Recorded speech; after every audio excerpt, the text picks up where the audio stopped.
Баршаңызға қайырлы күн, менің каналыма қош келдіңіздер.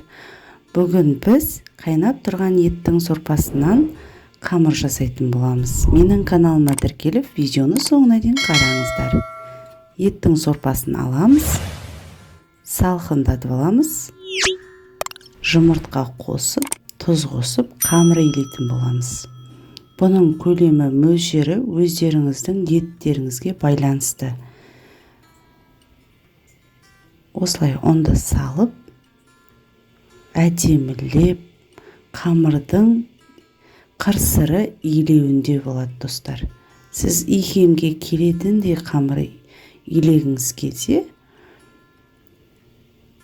қамырды әдемілеп, иін қандырсаңыздар, қамыр өздігінен әдемі болып 5 минутта жайылатын болады. Қамырым дайын, кішкене тындыруға қалдырамын. Тынып тұрған қамырымды алып жаямын.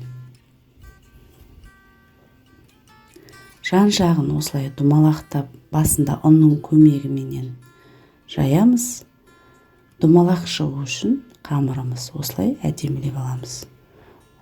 Енді оқтаудың көмегімен жан жағын айландырып, думалақ етіп,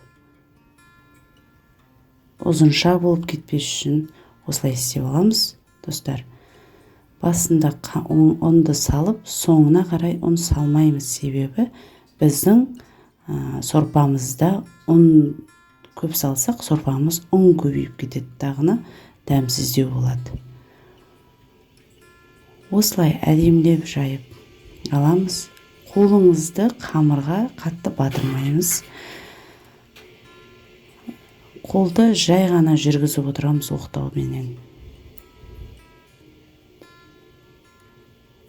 Дайын болды қамырым. Осыны енді кесіп аламыз. 5 бармақтың қамыры.